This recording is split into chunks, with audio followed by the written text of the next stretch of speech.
السلام علیکم ورحمۃ اللہ وبرکاتہ۔ بسم اللہ الرحمن الرحیم۔ تم نے میری جان بچائی ہے، ہرقل نے کہا اور پوچھا کیوں؟ اس لیے کہ میں آپ کے مداحوں میں سے ہوں، کپتان نے کہا۔ میں نے بڑی استادی سے اس لڑکی سے راز لیا تھا، میں تمہیں اپنی جان کی قیمت دوں گا، ہرقل نے کہا اور پھر تالی بجائی۔ ایک آدمی اندر آیا تو ہرقل نے کسی کا نام لے کر کہا، اسے فوراً بلاؤ۔ وہ شخص فوراً آ گیا جو شاید اس کا وزیر یا کوئی ایسا ہی بڑا حاکم تھا۔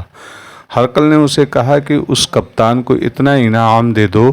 وہ حاکم کپتان کو اپنے ساتھ لے گیا۔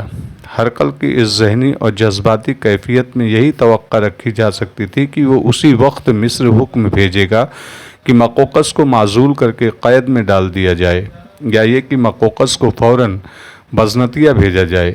ہرقل جیسے فرعون بادشاہ سے یہ توقع ہو ہی نہیں سکتی تھی کہ وہ مقوقس کی یہ حرکت معاف کر دے گا، لیکن ایک رومی وقائع نگار کے حوالے سے تاریخ دان ابن الحکم نے لکھا ہے کہ ہرقل گہری سوچ میں کھو گیا اور پھر اس نے اپنے 2-3 مشیروں اور 1-2 جرنیلوں کو طلب کیا۔ سب آ گئے تو ہرقل نے انہیں یہ ساری بات سنائی۔ سب پر سناٹا طاری ہو گیا۔ مجھے مشورہ دو، ہرقل نے کہا۔ مجھے کیا کرنا چاہیے؟ اس جرم کی سزا موت سے کم کیا ہوگی؟ ایک مشیر نے کہا۔ باقی سب نے اس کی تائید کی۔ پھر انہوں نے باری باری مقوقس کے خلاف زہر اگلا اور یہ مشورہ متفقہ طور پر پیش کیا کہ مقوقس کو یہاں میں جنجیر ڈال کر اور ہتھکڑیاں لا کر سرِ عام قتل کیا جائے۔ نہیں، ہرقل نے خلاف توقع کہا، موت کوئی سزا نہیں۔ میں اس شخص کو زندہ رکھوں گا اور اسے ذلیل و خوار کر کے ملک بدر کروں گا۔ یہ سزا موت سے زیادہ بری ہے کہ آدمی ذلت و خواری میں زندہ رہے۔ اسے فرما روائی سے ہٹا کر بھکاری بنا دوں گا تاکہ جو لوگ اس کے دربار میں سجدے کرتے تھے وہ اسے دیکھیں اور منہ پھیر لیں۔ وہ ایسے حالات خود ہی پیدا کرتا چلا جا رہا ہے کہ عربوں کے ہاتھوں مارا جائے گا، یا اسے جنگی قیدی بنا کر قتل کر دیں گے، یا وہ خود ہی مجھے موقع دے گا کہ میں اسے ملک بدر کر دوں۔ تم دیکھ رہے ہو کہ وہ شکست پر شکست کھائے جا رہا ہے۔ آدھی فوج مروا چکا ہے۔ مسلمان دریائے نیل کے دونوں کناروں پر قابض ہو گئے ہیں۔ میں اسے بخشوں گا نہیں اور اسے پتہ بھی نہیں چلنے دوں گا کہ مجھے معلوم ہو گیا تھا کہ اس نے میرے قتل کا انتظام کیا تھا۔ مقوقس بابلیون میں بیٹھا ہرقل کی موت کی خبر کا انتظار کر رہا تھا، اور مسلمانوں کے سپہ سالار عمرو بن عاص اپنے لشکر کے ساتھ مصر پر چھاتے چلے جا رہے تھے۔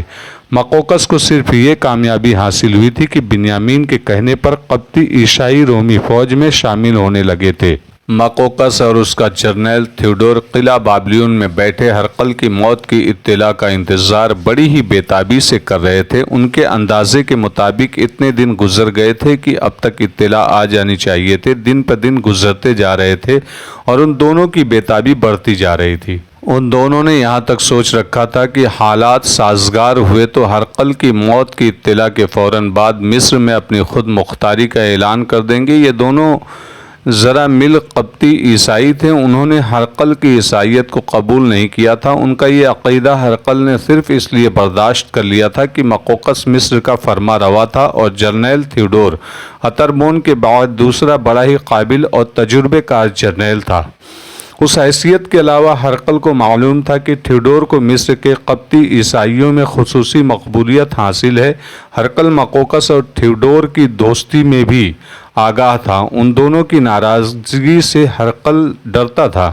اب تو بہت ہی زیادہ دن گزر گئے تھے۔ ان دونوں کو شک ہونے لگا کہ ان کی سازش ناکام ہو گئی ہے۔ یہ مت بھولیں، تھیوڈور نے کہا، جس لڑکی کو ہم نے اتنی خطرناک مہم پر بھیجا ہے وہ اصل میں ایک طوائف زادی ہے۔ مجھے شک ہے کہ اسے ہرقل کا حرم پسند آ گیا ہے، اور چونکہ وہ نوعمر اور بہت ہی خوبصورت ہے اس لیے ہرقل اس پر فریفتہ ہوا جا رہا ہوگا اور لڑکی اسے دھوکے میں آ گئی ہوگی کہ روم اور مصر کا بادشاہ ہمیشہ کے لیے اس کے ہاتھ میں آ گیا ہے اور اب وہ ملکہ بنے گی۔ یہ شک مجھے بھی ہوتا ہے، مقوقس نے کہا، لیکن یہ خیال بھی آتا ہے کہ لڑکی کو موقع ہی نہیں ملا ہوگا۔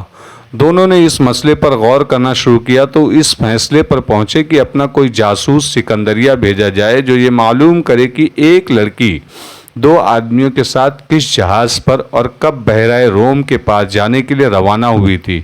تھیوڈور نے اس یقین کا اظہار کیا کہ لڑکی نے ان کا راز فاش نہیں کیا۔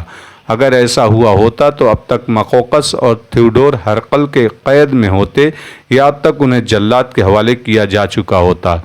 جب یہ طے کر لیا کہ کوئی جاسوس استعمال کیا جائے تو یہ مسئلہ سامنے آیا کہ ایسا کون سا جاسوس ہے جسے اعتماد میں لیا جا سکتا ہے۔ جاسوس بھی ایسا درکار تھا جو بزنطیہ میں ہرقل کے محل کے اندر کے حالات بھی معلوم کرنے کی اہلیت اور اثر و رسوخ رکھتا ہے۔ ایک تو عام قسم کے جاسوس تھے اور دوسرا گروہ ان جاسوسوں کے افسروں کا تھا۔ بادشاہ اور جرنیل وغیرہ جاسوس افسروں کے ساتھ دوستی کا ماحول پیدا کیے رکھتے تھے۔ مقوقس اور تھیوڈور نے سوچ سوچ کر ایک افسر کو منتخب کر لیا، وہ بھی درپردہ قبطی عیسائی تھا۔ ان دونوں نے اس جاسوس افسر کو بلایا۔ دونوں نے پہلے ہی طے کر لیا تھا کہ اس جاسوس کو کیا بتانا ہے۔ انہوں نے اس جاسوس کو یہ بتایا کہ ایک لڑکی کو بزنطیہ جاسوسی کے لیے بھیجا تھا۔ معلوم یہ کرنا تھا کہ ہرقل مصر کی مخدوش صورتحال جانتے ہوئے بھی کمک کیوں نہیں بھیج رہا اور کیا وہ کمک بھیجے گا بھی یا نہیں۔ جاسوس کو یہ بھی بتایا گیا کہ لڑکی کے ساتھ 2 آدمی بھیجے گئے تھے۔ انہوں نے لڑکی کو ہرقل کے پیش کرنا تھا اور یہ کہنا تھا کہ یہ مقوقس نے بطور تحفہ بھیجی ہے۔ جاسوس افسر کے لیے یہ کوئی عجیب بات نہیں تھی کہ مقوقس ہرقل کی جاسوسی کر رہا تھا۔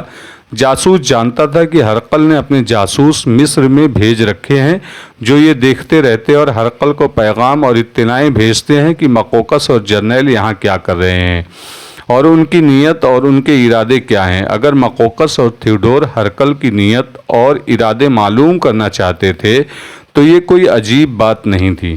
جاسوس نے کہا کہ یہ کام اگر اسے بتایا جاتا تو وہ بہتر طریقے سے کسی تجربے کار جاسوس سے کروا لیتا۔ اگر ہمارا یہ کام نہیں ہوا تو کوئی افسوس نہیں۔ مقوقس نے خطرہ یہ نظر آتا ہے کہ لڑکی نے ہرقل کے ہاں جا کر اور محل کی شان و شوکت سے متاثر ہو کر راز ہی فاش نہ کر دیا ہو۔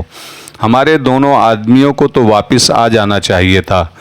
جاسوس کو ہر ایک بات اچھی طرح سمجھا دی گئی اور اسے کہا گیا کہ وہ سکندریہ جا کر معلوم کرے اور اگر اسے پتہ چل جائے کہ لڑکی اور یہ 2 آدمی فلاں دن اور فلاں جہاز سے گئے تھے تو جاسوس بزنطیہ چلا جائے اور وہاں سے ان کا سراغ لگائے۔ جاسوس کو یہ بھی بتا دیا گیا کہ یہ دونوں آدمی اور لڑکی کس لباس میں اور کس حلیے میں گئی تھی۔ جاسوس اسی شام بابلیون سے سکندریہ روانہ ہو گیا۔ یہ جاسوس جو اچھی خاصی حیثیت کا افسر تھا بادبانی کشتی کے ذریعے سکندریہ پہنچا۔ کشتی ہی اسے پہنچانے کا تیز ذریعہ تھا۔ دریائے نیل کا بہاؤ اسی طرف تھا اور کشتی بادبانی تھی۔ سکندریہ میں ایک ہی ایسی بڑی سرائے تھی جہاں بحیرہ روم کے پار جانے والے مسافر جہاز کی روانگی تک رکا کرتے تھے۔ جاسوس مسافر کے بھیس میں اسی سرائے میں ٹھہرا۔ جاسوس کو بتا دیا گیا تھا کہ لڑکی اور وہ 2 آدمی کن دنوں سکندریہ پہنچے تھے۔ جاسوس نے سکندریہ کی سرائے میں سرائے کے مالک اور نوکروں وغیرہ سے پوچھنا شروع کر دیا۔ وہ بڑا ہی قابل اور تجربے کار جاسوس تھا۔ اسے ہر کسی سے یہی ایک جواب ملا کہ اس سرائے میں تو مسافر آتے جاتے ہی رہتے ہیں اور کئی ایک کے ساتھ عورتیں بھی ہوتی ہیں۔ کسی کے لیے یہ بتانا ممکن نہیں تھا کہ کوئی خاص قسم کی لڑکی خاص قسم کے آدمیوں کے ساتھ یہاں ٹھہری تھی۔ آخر ایک ذہین سے نوکر کو کچھ یاد آ گیا۔ جاسوس نے اس کے ساتھ کچھ باتیں کہی اور اسے ان تینوں کا لباس اور حلیہ بتایا تو نوکر نے کہا کہ اگر یہی لڑکی تھی تو اسے اس نے دیکھا تھا۔ نوکر نے کہا کہ وہ حیران اس لیے ہوا تھا کہ وہ لباس سے تو بالکل معمولی سی لوگ لگتے تھے لیکن انہوں نے سرائے میں الگ کمرہ لیا تھا۔ وہاں تو اچھے اچھے لوگ آتے اور 2-4 دن گزارنے کے لیے بڑے کمرے میں رہتے تھے تاکہ خرچ زیادہ نہ ہو۔